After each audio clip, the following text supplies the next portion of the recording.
Hello everyone, welcome to this session on electromagnetic fields and transmission lines. Today we will begin new chapter, chapter 3. It is called as current. Now what is relevance of current with electromagnetic fields and transmission lines? First of all, the antennas are nothing but a simple conductor. Transmission lines are also conductors. And there is a close relationship between the circuit theory and field theory. Circuit theory works inside the gadget, for example mobile phone.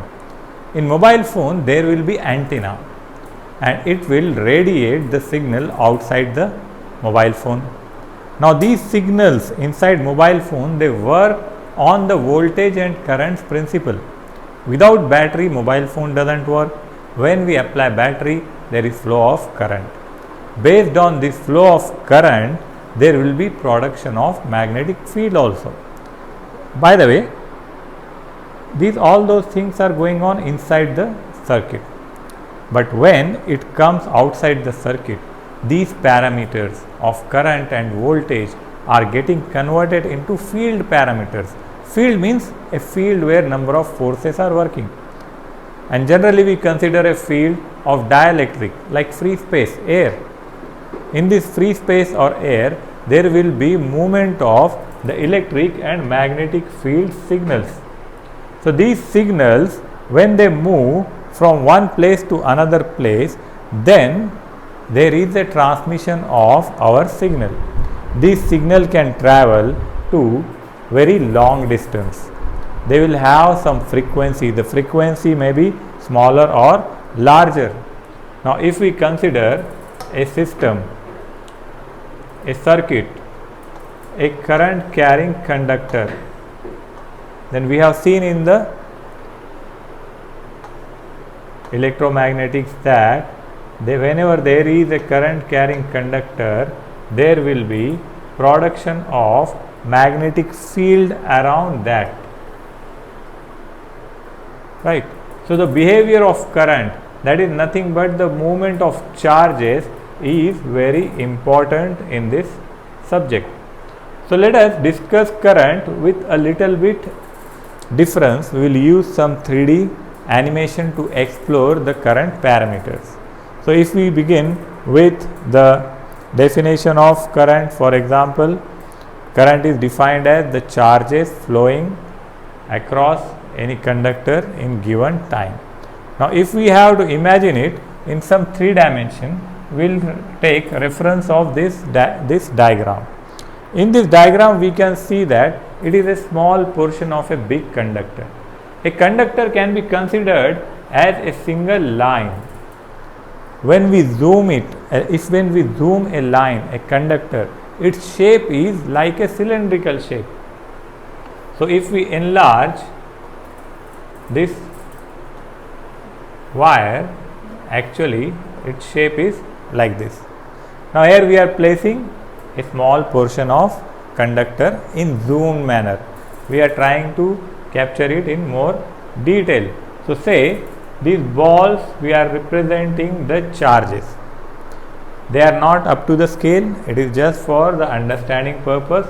And these charges, if they are electron, they are negative charges, and these negative charges are flowing across the conductor.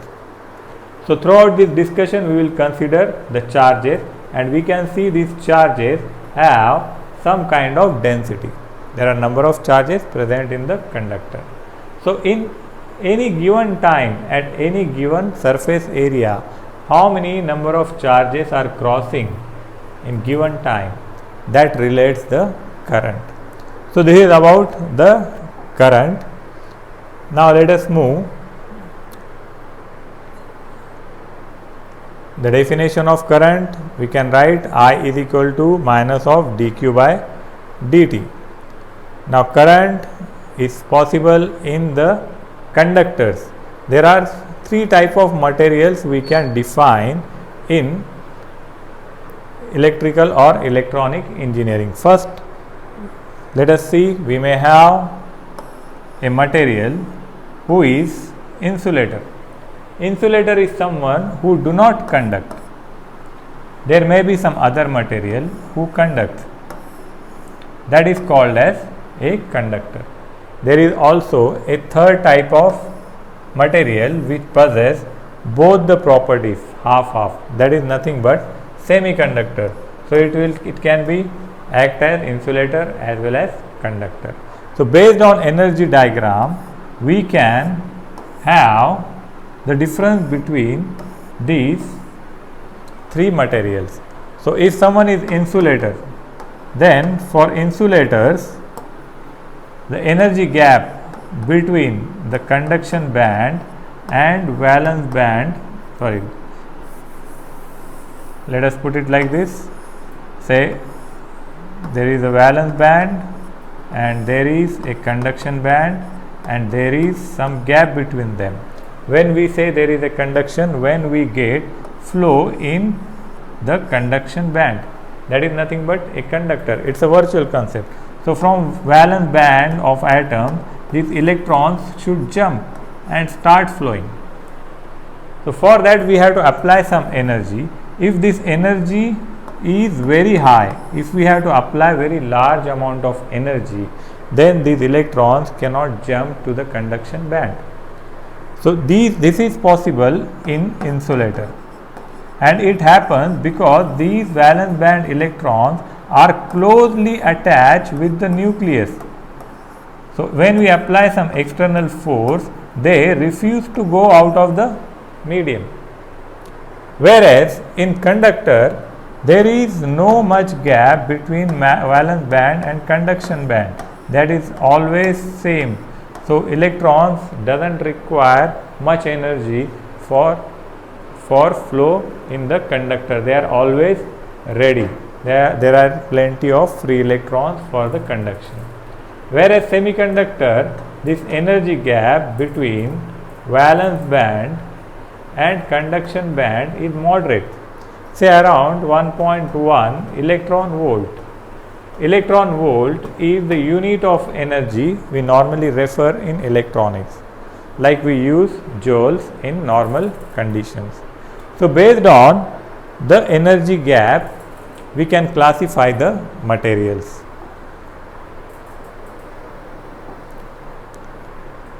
Now if we consider this circuit, now let us discuss the actual and conventional direction of current. This is a very important concept. What is the actual direction of current and what is the conventional direction of current? When we say current is flowing in a circuit, that means there is flow of electron. Now if we want to run some gadget, there are two terminals for battery. One terminal is positive, another terminal is negative. So here we have positive terminal, here we have negative terminal. Electrons are negatively charged particles, so they will get generated from negative terminal, and as nature's law states, these negatively charged particles will get attracted towards the positive charge. That makes the direction of electrons from minus terminal or negative terminal to the positive terminal. This is the actual direction of current. If we say that definition of current is nothing but flow of electrons. Flow of electron is always from negative to positive. That is nothing but the actual current. But for the simplicity in the example solving or in mathematical numerical problems, we consider the conventional direction of current. Conventional direction of current is from positive to negative. So we should not get confused between conventional direction of current and the actual direction of current.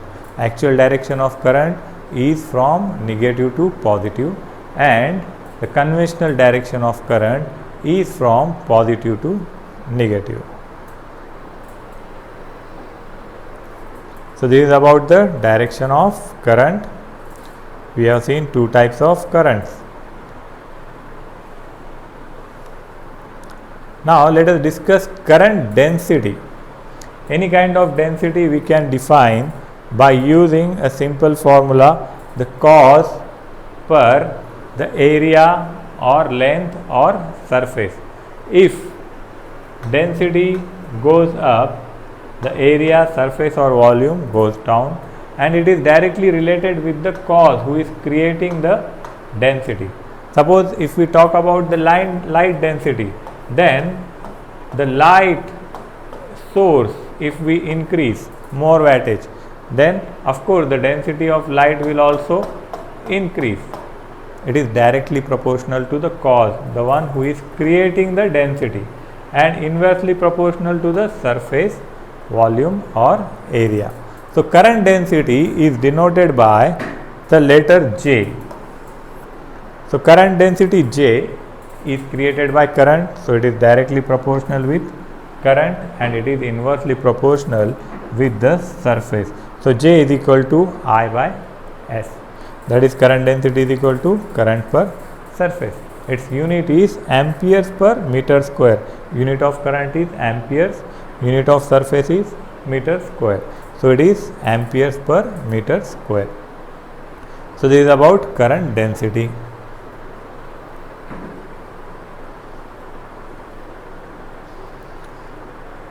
Now let us imagine it in more 3D way. Here we can see a surface and here we can see a volume. Now there are charges. These red balls we are considering as charges, for example electron. Now in this surface, the first surface, it's a plane surface.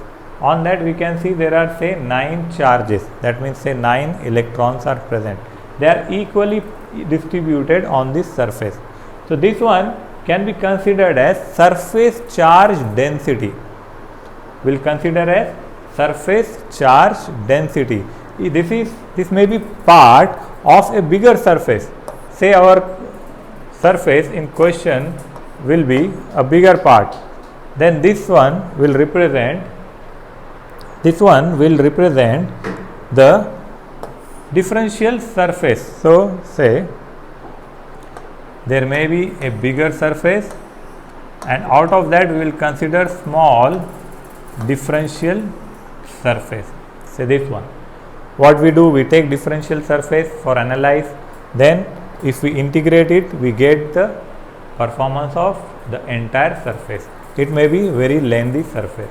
So for our study we are taking out small surface and we are considering there is a charge distribution. So if these charges are flowing, that is nothing but, flow of charges is nothing but current, a moving current on the surface. And this charge density for surface will be called as rho S, surface charge density. In few books it may be given as say sigma or any other notation. So on surface charges are moving, surface charge density. If we want to write equation for J, for surface charge density, what will be the difference? J will be equal to di by ds.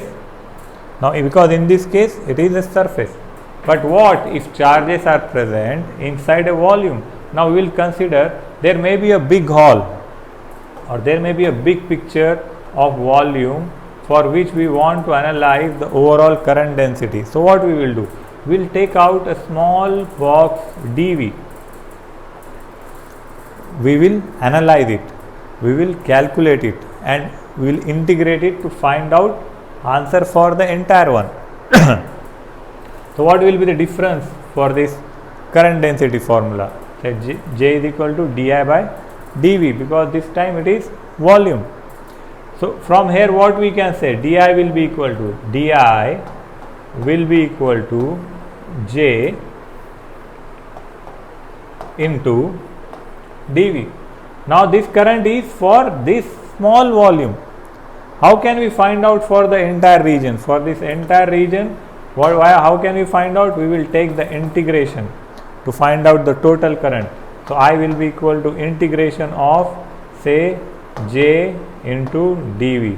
dV is volume. Volume means there will be triple integration. So this is how these charges on surface or volume can be imagined. Whenever we say there is a surface charge density or volume charge density, that means the charges are present in bulk quantity, not a single quantity. When charge is single, we will simply call it as Q. When charges are present on a line, we will call it as rho L. Like in the first diagram we have seen, there is a conductor, inside conductor there are charges. So this is the concept of current density. Now let us move.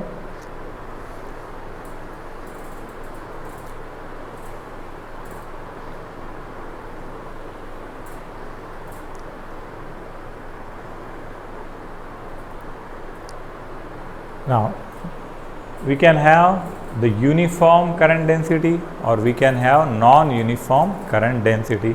Like you can see one example here. This is a non-uniform current density example. Say red is representing more current density.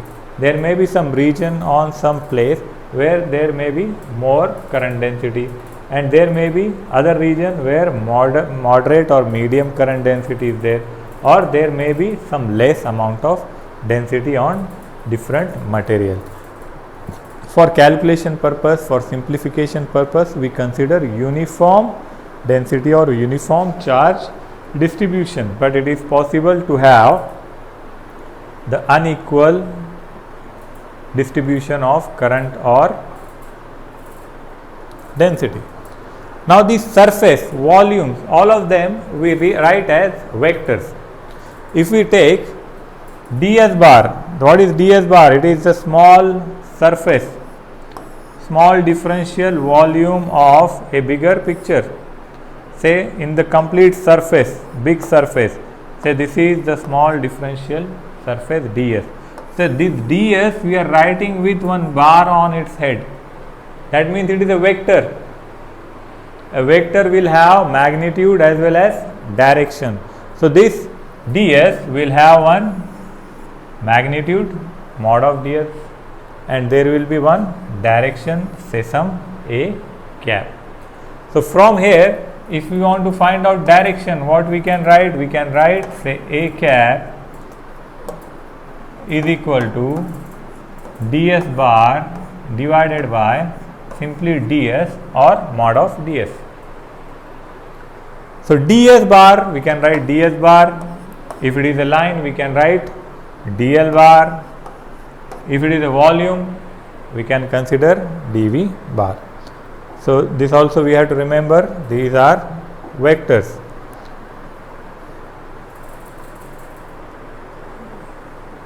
So now this di expression we are written in the form of vector. So j is equal to di by ds and di is equal to j bar dot ds bar. Both of them are vectors. But what is current? Current is scalar. We will discuss this term again in the topic, say continuity equation. Current is a scalar quantity. Current density is a vector quantity. Why current is a scalar quantity? Current is having magnitude. It may have 5 amperes, 10 amperes, 15 amperes, 0.3 amperes, 0.23 microamperes, some value, that means magnitude. Current will have some direction. We consider conventional current direction from positive to negative. So it is also having direction. But what makes it scalar is that it doesn't follow the rules of vector analysis. That's why we call it as scalar quantity. So say di is equal to j bar dot ds bar. Now one more diagram we can consider here in 3D. Now what is this? We have one surface. On surface the current is flowing, and on this surface we will consider small differential surface here, and from that surface we are considering that there is some vector line. All of them will have some vector lines. What is this vector? Say j is equal to cos per differential surface, say di by ds into direction. So direction of this current density is perpendicular to this surface. So we have to imagine these things in 3D. So once we develop imagination power, the simple concept will be easy to understand and remember.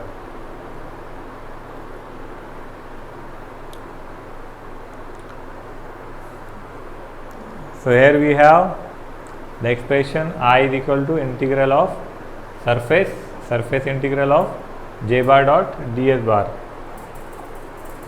So surface integral can be written as double integral also, right?